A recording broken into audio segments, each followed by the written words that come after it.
Recorded live at VCAM Studio in Burlington, Vermont, The Gloved Fox. In tonight's episode, Jennie Golden and the Bowman. Performed by the BTV radio players. Starring Nan Murrett as the Gloved Fox's police liaison, Jennie Golden. And John Van Luling as the Bronze Bolt. With John Donahue as Lee Crane, Fergus McMillan, and Officer Davies. Bastian Ferreira as Lieutenant Caning, Mayor Freeman, and O'Brien. Mick Ferreira as Sergeant Roche and Charlie. Amy Mills as Florence and Mary. And Rebecca Reel as a hostage, and Minerva Merriweather. Your announcer is Aaron Reel.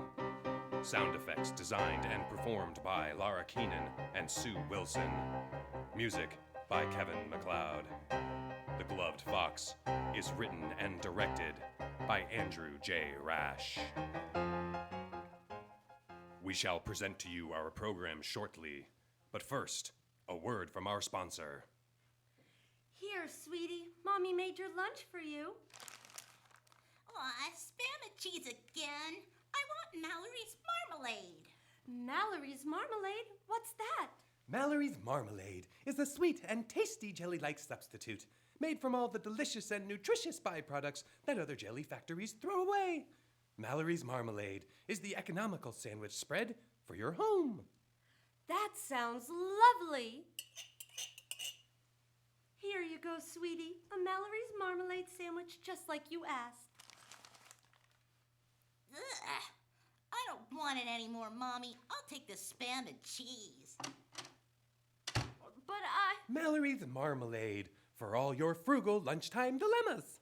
And now, our featured program. Trained in the arts of combat and illusion by the mystic monks of Pawa Marpa, socialite Gracie Grant tackles Midnight City's criminal element as a costumed crusader of justice. Though her methods put her at odds with the law, she has allies in her clandestine skulk, Fergus McMillan and Jennie Golden, the only people to know her secret. These are the ongoing heroic exploits of the Vulpine Venturer, the vengeful vixen, that wily wonder, the Gloved Fox.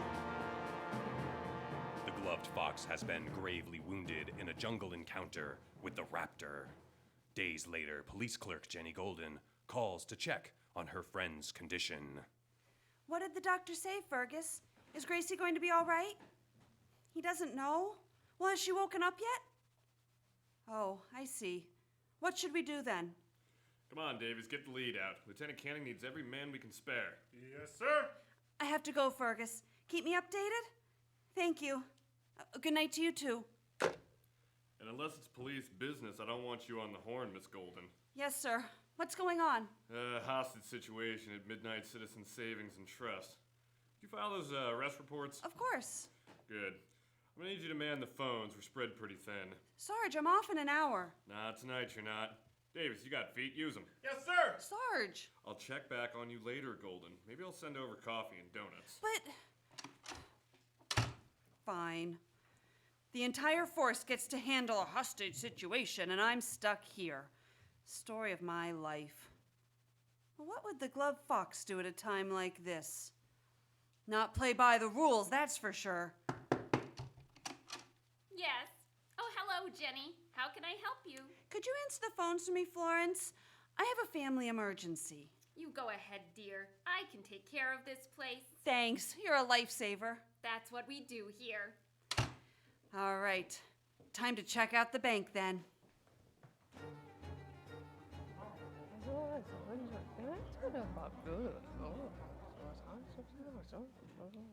Night shift homicides at your disposal, Lou. Robbers ain't budged. Not a whit, Sergeant. They're keeping nice and cozy in there. How many do you think there are? A half dozen, maybe. So far, the only demand they've made is for us to stay put or they start shooting hostages. I'm sure they'll be much more cooperative once they see we've encircled the building with the entire police force. Excuse me, officer, pardon me. Lieutenant, Sergeant Roche, Lee Crane, Daily Beacon. Yes, I remember you, Crane. You're not allowed on this side of the line, you know. Lieutenant, what's up at the bank? You would have put the fear of God into most thugs by now. Who the heck asked you, Crane? You want maybe we should give your masked pal a ring? Listen, Roche, the Glove Fox is no pal of mine. I can't help it if our paths just keep crossing. I have to agree that it's mighty suspicious. What do you think, Sergeant? Does that strong jawline look familiar to you? Maybe you've seen it poking out from under a fox mask? Oh, yeah. Yeah. Definitely a strong MO there, too. Struggling reporter, hard up for a story, dresses up to become the story. I'm not the Gloved Fox. Tell it to the judge, Crane. Now scram. We've got work to do. Sergeant, can you head up crowd control while I address our heavily armed friends inside? Yes, sir. Come on, Crane. Attention, bank robbers!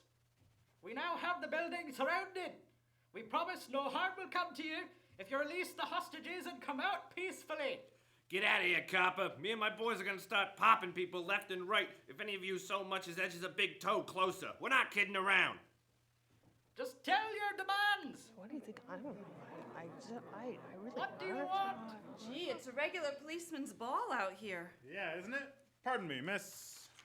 Wait, I'd know that rumpled overcoat and shifty fedora anywhere. You're Lee Crane. Shh, not so loud. I'm trying to cross this police barricade. Oh? This doesn't seem like a standard robbery. There's a big story here. I can smell it. I just need to get inside to get it. That's a little dangerous, don't you think? Sneaking into a building full of gunmen? Please. This is an average Friday night for me. When you're not seen in the society pages out on the town with Gracie Grants. Well, not to brag, but hey, you know an awful lot about me. Who are you anyway? Jennie Golden, Mr. Crane. I'm a police clerk with the 7th Precinct. Aw, nuts. You're gonna turn me in. No. But if you're looking to break into that bank, you'll have to get in line. Look. Someone's scaling the wall. It's gotta be that aggravating Gloved Fox. No, it can't be. I mean, it doesn't look like the fox. No, I'd like the number of your optician, but yeah, I can't see a cape. Who the heck could it be, though? Another meddler in police business, that's who. He's gonna get everybody inside killed. Didn't I leave you at the police station, Miss Golden? Come on, Sarge. I've been working overtime for the last couple days. Cut me a break, will ya? Florence can handle the phones. All right, fine. But if you're gonna be here, I'm gonna put you to work. You can start by escorting this ace of a reporter out of here. Hey! Got it, boss. You heard the man, Crane. Great, Scott. Miss Golden, you gotta take the lead on crowd control. I'm gonna have to storm the building. Hold on, Sarge. People are running out. Don't shoot! Don't shoot! Men, lower your weapons. It's the hostages. What's going on up there, miss? A man burst into the room where we were being held. He told the robbers to let us go, then shot the gun out of the leader's hands with a crossbow. The others began firing at him, but he leapt around so quickly it looked like he knew where they were going to shoot before they did. The rest of us then ran out for the door during the commotion. Whoever that brave hero is, he saved us all. There he is. He's got the robbers' ringleader. Ha! Just a few bad apples can spoil the entire bushel. He and his cohorts inside are a bit bruised, but otherwise he's intact. Gentlemen, here. Ugh. He should be conscious enough to understand his rights as read to him. I know that costume. That domino mask. That voice, too. Haven't seen him since I was a rookie cop. I have been away from Midnight City for far too long. Yes, it is I, the Bronze Bolt, and I have returned. Later, at the lair of the Skulk, the Fox Den. Oh, hello, lass. It's good to see you. I came as soon as I could. How is she? Her bones will set and she'll heal, but she still won't wake up. The doctor says her body's not responsive, but her brain. Oh, Fergus. It's too soon to tell, he says. It's too soon to tell. I'll have to keep reminding myself. Gracie will pull through this. She has to. I made a promise to her father, Miss Jenny, and I would look after her. Heck of a job I did. We have to have faith and look after her the best way we can by looking after the city. We can distract ourselves by monitoring radio broadcasts for trouble.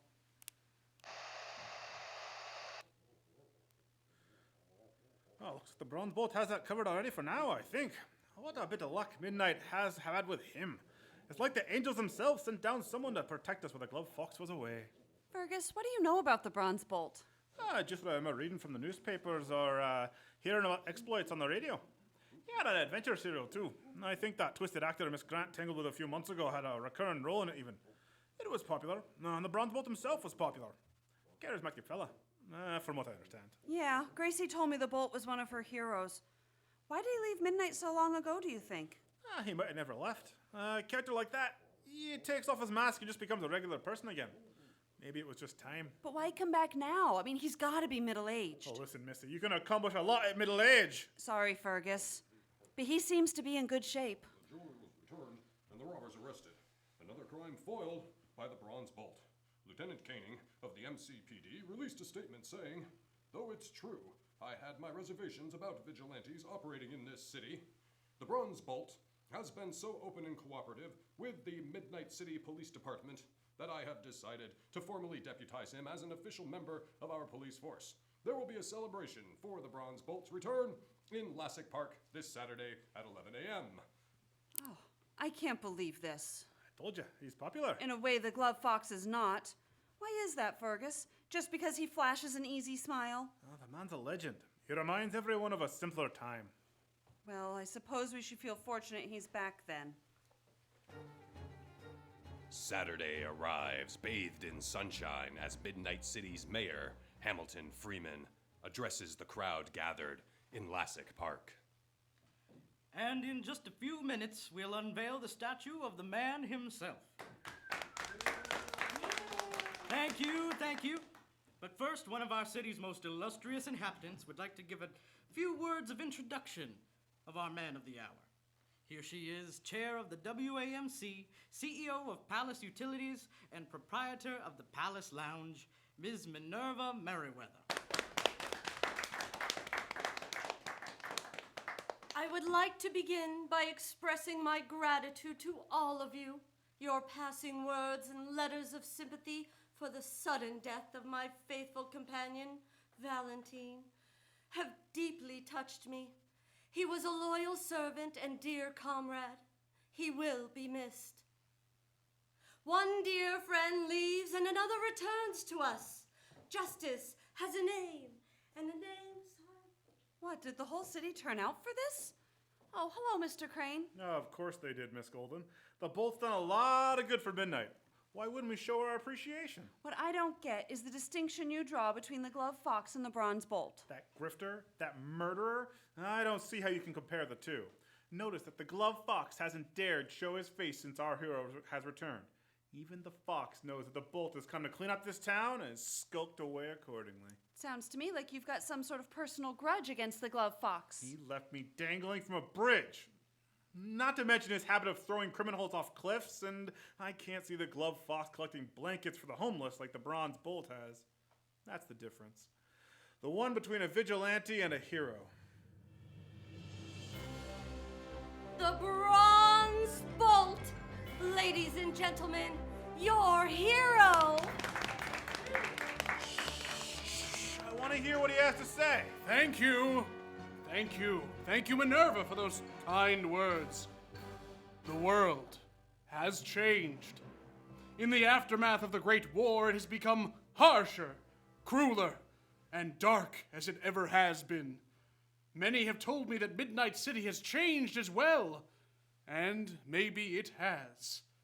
But what hasn't changed is the decency of its people, their sense of community and society. I left Midnight many years ago, and for that, I am sorry. My tireless efforts to help rebuild the European continent, I fear I have neglected my home. But I have noticed that in my absence, a new masked mystery man has arisen. When I first read about this gloved fox, I was happy to see that some concerned citizen was prepared to carry on my work. But who is the gloved fox? There is no newsreel footage, no photographs taken of this character. He evades the press, avoids the people, and hides in the shadows, striking fear in the night to criminals and good citizens alike. Is he really on our side? What? He shuns the police, in fact. He's on the run from Midnight's finest because his crime-fighting efforts have made him responsible for at least 2 deaths, and perhaps more. You tell him, Bolt. Yeah. Is he really here to protect us, or is he some thrill-seeker doing more harm than good? I wouldn't be surprised if violent crime has risen in our fair burg since he first donned his mask and gloves. That's not true. I contend the gloved fox must be stopped. Yeah, woo! Now, wait a minute. Under Mayor Freeman and Commissioner Steger's direction, I shall assemble a task force assigned to bring that costumed interloper to justice once and for all. Woo! Yeah! Woo! This isn't good. Gloved fox, if you are listening, I implore you to do the right thing and turn yourself in. Have faith in the legal system of the city you profess to protect. To quote the title character from the Scottish play, false face must hide what false heart doth know. Consider this, my costumed friend. And when you next show your masked face, may it be in police custody. Thank you, everyone! Yeah! I have to let Fergus know about this. The Gloved Fox will return after a brief word from our sponsor. This program brought to you today by Mallory's Marmalade. Mallory's Marmalade is delicious and nutritious. Spread it on your morning toast for a special zing. Glaze it over your Easter ham to lock in that juicy flavor. Use it like glue on your child's preschool art project. Mallory's Marmalade, so tasty and versatile. Mallory's Marmalade is made from all natural beet juice and agave syrup byproducts. Any resemblance to marmalade is purely coincidental. And now, back to our program. Thanks for helping me tail the bolt, Fergus. How can I refuse? I have to agree with you. Him leading a witch hunt against the gloved fox seems a touch out of character. What do you suppose he's doing in such a rundown neighborhood? More community work, perhaps? Look, he's going into that apartment building. He does not look happy.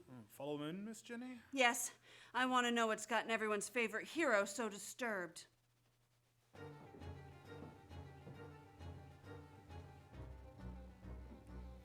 Geez, Bertie, what's with all the pacing? You're gonna wear a path in the floor clear down to China. Shut up, will you, Mary? He's gonna be here soon, and I gotta present this thing right, you know? Let me think. I don't know what you're so worried about. You make your offer and he has to take it. And then, abracadabra, we're in the money. Just let me do the talking, all right? Angela, no, this guy's a tough customer. He's gonna try and lean on us, but we have to stay strong. You got me? Yeah. That's him. I got it. Bertrand O'Brien. Do I look like a Bertrand to you? Mary, The mook's right over there. call me Bertie. Come in, Mr. Bolt. You said on the phone you were a friend of Charlie's. Yeah, he and I go way back. He told me some interesting things about you. So you say. Is this a shakedown, Mr. O'Brien? Think of it as a simple business transaction. A little dough thrown our way keeps us from spilling the beans. What my lady friend is trying to say is that we know that you paid Charlie to do that bank job. And to take a dive when you showed up to foil the robbery. And I'm to pay you to keep this quiet? Is that it? I thought that's what I said. Right now, Midnight City is your oyster, my friend. We just want to share in your good fortune. A plague upon it when thieves cannot be true to one another. What's that now? You think you can threaten me? Now, come on. It's not really a threat. Hey, what the heck do you think you're doing? Let go of me. Get your stinking paws off him, you creep. Now listen closely, my friend. I have business of my own in this city to conduct, and I am not going to allow some penny anti-blackmailer like you ruin it for me. Stop it! You're choking him! Help! I'll never pause again, never stand still, till either death hath closed these eyes of mine, or fortune given me measure of revenge. Let him go! I would sooner snuff out your life like a candle than let you impede my progress. Do you understand? Open up! This is the police! Curses! We shan't be conducting business together, Mr. O'Brien. Don't contact me again. The police will not always be around to protect you. Adieu. Thanks, Fergus. Bertie, are you okay? Just leave me alone. Where'd the bolt go? Are you sure you're with the fuzz, little filly? Or are you here selling cookies? Out the window. Gone. Did you hear as much as I did, Fergus? Aye, lass. We have an imposter on our hands, and I have an idea who it might be. Do you know how to get to Myringen Way? I can get us there. Aces. We just need to make a quick stop at the den, and maybe you can help me with the script. Who the heck are you guys?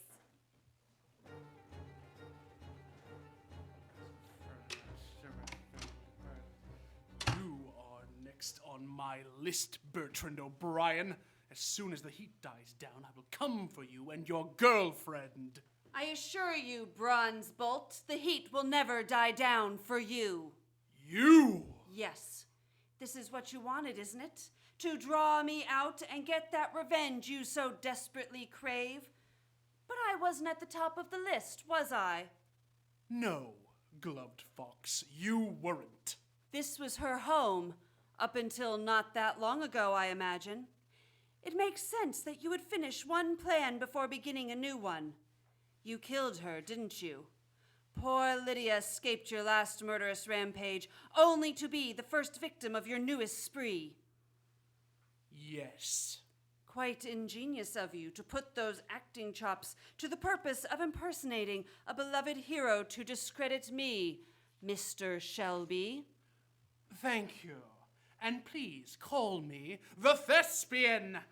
Forgive me for introducing Chekhov's gun so late in the play, but I won't be so foolish as to engage you in melee again. Keep your hands where I can see them. You won't get away with this, Shelby. Oh, in the long run? Perhaps not. But once you're dead, though, it'll hardly matter. Funny, you're smaller than I remember. Well, I'm not, you haggis. He out? Yes. So this bronze bolt was Edmund Shelby all along. Amazing disguise. What a shame his talent was wasted on such a demented mind. How you doing, Jenny? A little shaken, frankly. I don't know how she does it. I'm gonna change and then call this in. Could you take the costume back to the den? I'm on it.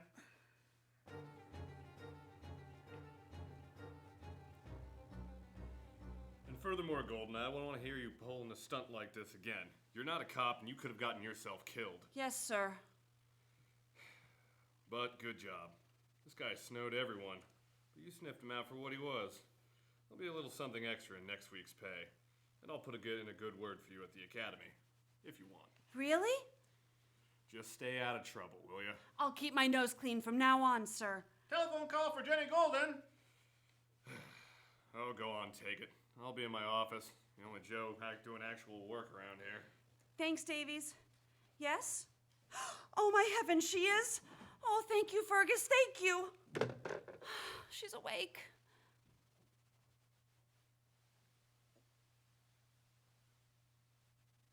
Music appearing in this program: Villainous Treachery, copyright 2010. Vortex, copyright 2005. Plans in Motion, copyright 2008. And Take a Chance, copyright 2013. All by Kevin MacLeod. This has been a BTV Radio Theater production. The views and opinions expressed in this program are those of the producers and the persons appearing in this program do not necessarily reflect the views and opinions of Vermont Community Access Media. All the characters and places named are fictitious. suspicious. Any similarities to persons living or dead is purely coincidental. The Gloved Fox returns in Mystery of the Red Room.